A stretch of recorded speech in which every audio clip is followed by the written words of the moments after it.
Hello good morning सभी को। स्वागत है आप सभी का कृष्णा स्टडी मैथ क्लासेस में। तो चलिए स्टूडेंट्स, फिर अब हम कम बात करते हैं एक्सरसाइज 3.5 पर क्लास 10। ठीक है, तो इसमें क्या है, मैंने 3.4 एक्सरसाइज आपको कंप्लीट करा दी है। एक क्वेश्चन बचा है, वो आपको खुद से करना है। यदि नहीं भी आता है तो आप कमेंट्स बॉक्स में बताइए, उसका भी सोल्यूशन बता दूंगा। ठीक है, तो चलते हैं नेक्स्ट क्वेश्चन पर, जो क्या है 3.5 का पहला क्वेश्चन। तो इसमें बात करते हैं पहले थ्योरी, ये थ्योरी क्या कहती है। ठीक है, सबसे पहले हम प्रश्न को समझते हैं, पढ़ते हैं, उसके बाद हम क्वेश्चन को सॉल्व करते हैं। तो चलिए, ये कह रहा है निम्न रैखिक समीकरणों के युग्मों में से किसका एक अद्वितीय हल है, किसका कोई हल नहीं है, या अपरिमित रूप से अनेक हल है। अद्वितीय हल की स्थिति में उसे बज्रगुणन विधि से ज्ञात कीजिए। जिन समीकरणों को हम विलोपन और प्रतिस्थापन विधि से सॉल्व कर रहे थे, अब उसे किस विधि से ज्ञात करना है, बज्रगुणन विधि से। आप कहोगे कि बज्रगुणन विधि क्या होती है, तो मैं आपके लिए सब समझा दूंगा, आप वीडियो में लास्ट तक बने रहिए। तो सबसे पहले बात करते हैं, इसमें दो समीकरण दी हुई होंगी, आपको पता ही होगा। प्रतिस्थापन विधि में भी दो समीकरण इस तरीके की दी हुई थी, और विलोपन में भी और बज्रगुणन में भी। ठीक है, अब इसका जो व्यापक रूप होता है समीकरणों का, इस प्रकार से होता है। अब इसमें देखो, ये कह रहे हैं कि अद्वितीय हल है। ये देखो, युग्मों में से किसका एक अद्वितीय हल है, किसका कोई हल नहीं है, या अपरिमित रूप से अनेक हल है। यदि अद्वितीय हल की स्थिति में है, तब हम उसे बज्रगुणन विधि से सॉल्व करेंगे।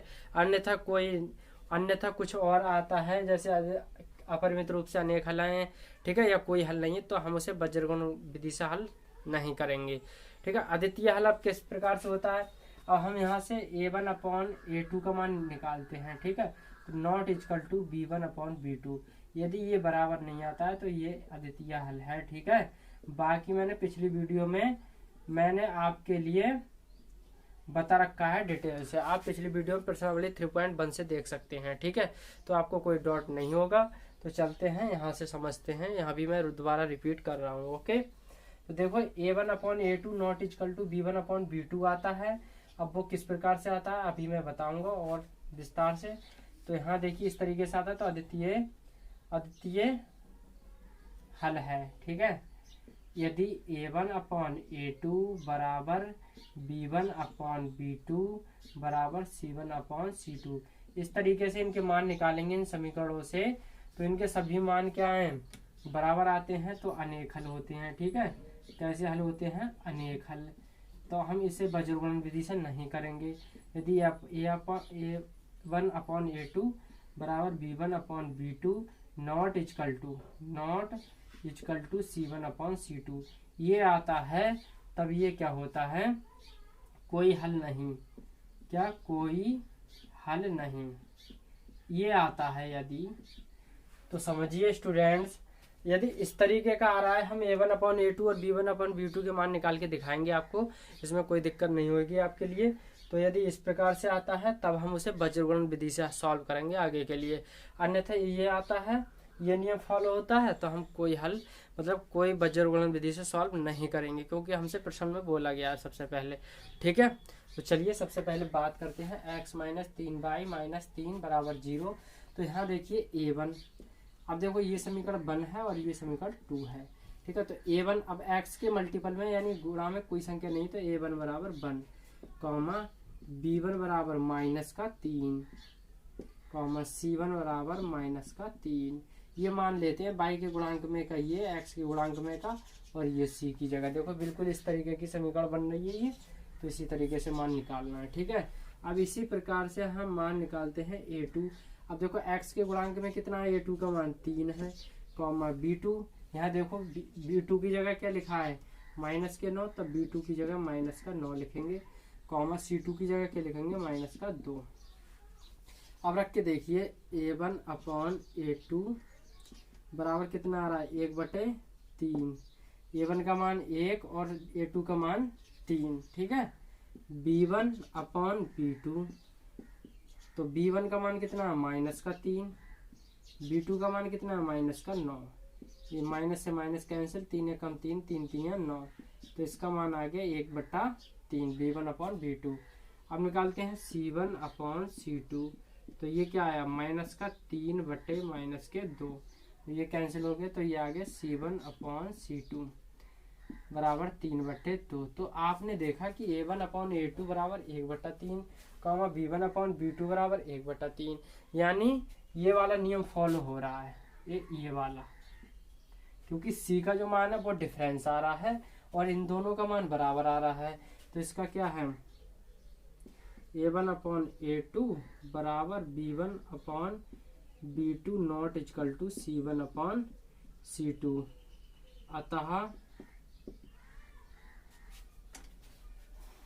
अतः रैखिक समीकरण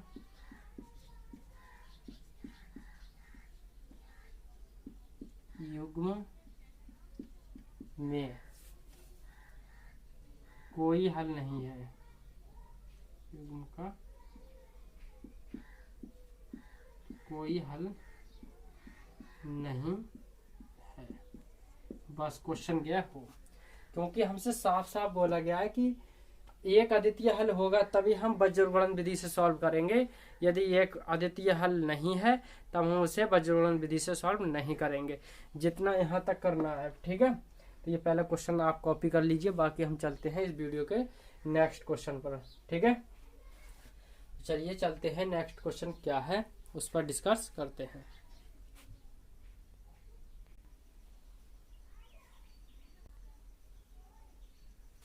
चलते हैं स्टूडेंट नेक्स्ट क्वेश्चन पर। नेक्स्ट क्वेश्चन ये है 2x + y = 5, 3x + 2y = 8, ठीक है। तो इसमें जो प्रथम समीकरण है वो ये है और द्वितीय समीकरण है वो ये है। सबसे पहले हम मान निकालते हैं a1 का है, x के गुणांक में जो संख्या होती है वो a1 का मान होता है 2, b1 y के गुणांक में कोई भी संख्या नहीं है तो 1 है, ठीक है। c1 देखो 5 अगर बराबर के इधर दिए हैं प्लस में 5 तब माइनस में 5 लोगे, यदि माइनस में दिया होता 5 तो प्लस में 5 लेते, ठीक है। ये आपको समझना है ध्यान से। बराबर के इधर प्लस में 5 दिए हैं तब माइनस का 5 मानेंगे, बराबर के इधर यदि माइनस में 5 होता तब प्लस में 5 मानते, ठीक है।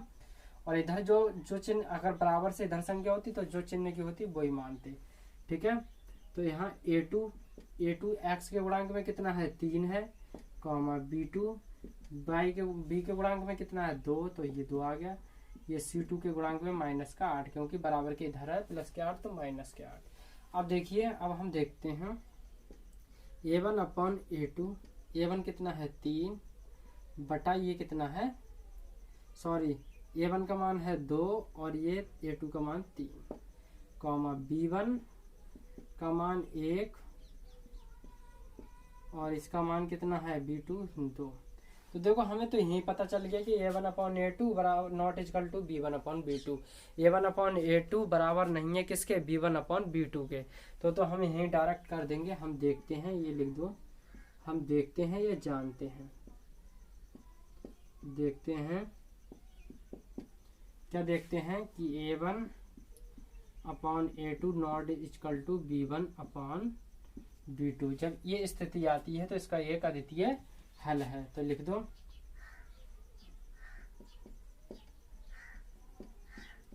रैखिक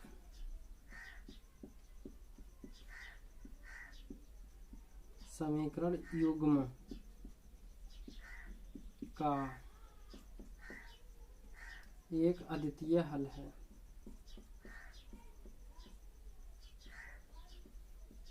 एक अद्वितीय हल है, ठीक है। जब एक अद्वितीय हल है तो इसे किस विधि से ज्ञात करेंगे हम, वज्रगुणन विधि से। अब वज्रगुणन विधि का जो फार्मूला होता है वो क्या होता है डियर, सबसे पहले यह जानते हैं, ठीक है। तो हम देखते हैं वज्रगुणन विधि से क्वेश्चन के लिए, यहाँ लिखिए वज्र गुणन विधि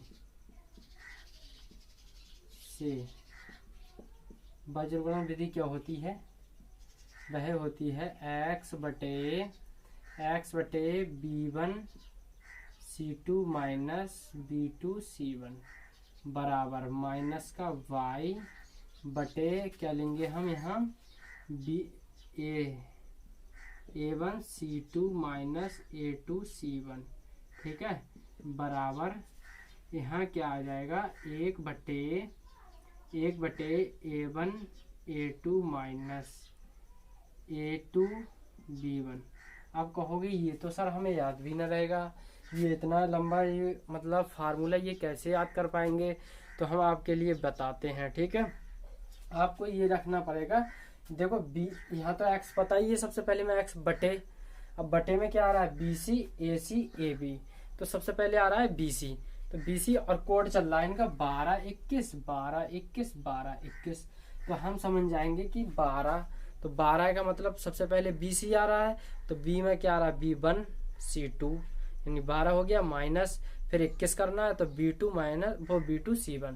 ठीक है, तो आप जैसे भी याद रख पाए, लेकिन फिलहाल में आपको ये फार्मूला याद करना पड़ेगा, तभी आप वज्रगुणन विधि से सॉल्व कर पाएंगे। ठीक है, तो अब हम क्या करते हैं, हम इसमें इनमें वैल्यू रख देते हैं, जो जो मान दिए हैं उनकी उनकी जगह वैल्यू रख देते हैं, फिर क्वेश्चन को आसानी से सॉल्व कर लेंगे। ठीक है, तो यहाँ देखो x हमने ऐसे ही रहने दिया, B1, अब B1 का मान कितना है यहाँ देखेंगे 1, अब ये देखो गुणे में है, C2 का मान कितना है माइनस का 8, यहाँ माइनस का 8 आ गया, ये माइनस आ गया, B2 कितना है 2 गुणे C1 कितना है माइनस का 5 बराबर माइनस का y लिखेंगे यहाँ, और A1 का मान कितना है, A1 का मान है 2 गुणे C2 का मान कितना है माइनस का 8, यहाँ माइनस आ गया, A2 का मान कितना है 3, तो यहाँ A2 है तो 3 आ गया, और C1 गुणे में है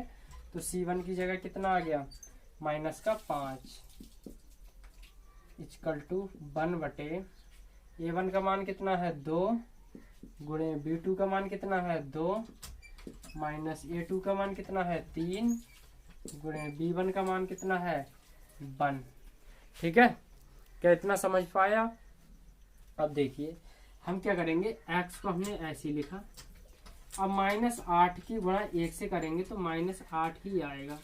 ठीक है, अब यहाँ देखो 2 की गुणा 5 से करा 10 आया, लेकिन माइनस और यहाँ भी माइनस क्या हो गया प्लस हो गया, जब माइनस माइनस की गुणा होती है तो क्या हो जाता है प्लस हो जाता है। ठीक है, तो यहाँ देखिए प्लस के 5 दूनी 10 हो गया, बराबर यहाँ आ गया माइनस, अब देखो प्लस की 2 की गुणा -8 से हो रही तो कितना आया माइनस का 16, और यहाँ देखो माइनस की चिन्ह यहाँ भी माइनस पड़ रहा है, यहाँ भी, इनकी गुणा करेंगे तो सबसे पहले तो प्लस हो जाएगा, और 3 पंजे कितना हुआ 15 बराबर 1 बटे 2 दूनी 4 और 3 एकम 3। You understand? देखिए x बटे 10 में से 8 गया कितना बचा 2 बचा, बराबर देखो माइनस का y और 16 में से 15 गया माइनस का 1, तो माइनस से माइनस कैंसिल हो गया, और यहाँ क्या बचा 4 में से 3 गया 1 बचा। ठीक है, अब क्या करेंगे हम लास्ट में इन x बटे 2 को बराबर रखना है, किसको, ये y का मान छोड़ना है, क्योंकि y का हमें मान ज्ञात करना है, बस इसे रख दो बराबर में 1 बटा 1, इनकी क्रॉस मल्टीप्लाई कर देते हैं, x एकम x 2 एकम 2, ये आ गया बिल्कुल आसानी से x का मान। ठीक है, इसी प्रकार से अब y बटे 1 कॉमा बराबर 1 बटा 1, तो इनकी क्रॉस मल्टीप्लाई कर देते हैं, तो y एकम y 1 एकम 1, तो x का मान आया 2, y का मान आया 1। ठीक है, तो चलिए आशा करता हूँ आपके लिए क्वेश्चन समझ में आया होगा। यदि फिर भी क्वेश्चन आपको डाउट लगता है या कुछ भी समझ में नहीं आता है स्टूडेंट, तो आप कमेंट्स बॉक्स में बताइए। ठीक है, तो मैं थोड़ा समझ पाऊंगा कि हाँ आपको समझ में नहीं आ रहा है या प्रॉब्लम आ रही है, तो उस परेशानी उस दिक्कत को मैं आपके लिए दूर कर दूँगा, क्योंकि उसे दोबारा रिपीट कर दूंगा। ठीक है बच्चों, यदि आप फिर भी समझ में नहीं आता तो वीडियो को आप 2 बार रिपीट करके देख सकते हैं, कोई दिक्कत नहीं है। तो चलिए मिलते हैं नेक्स्ट वीडियो में। यदि वीडियो पसंद आए तो वीडियो को लाइक करें, चैनल पर पहली बार आए हों तो चैनल को सब्सक्राइब कर लें। ठीक है, चलिए सभी बच्चों का बहुत बहुत धन्यवाद। ठीक है।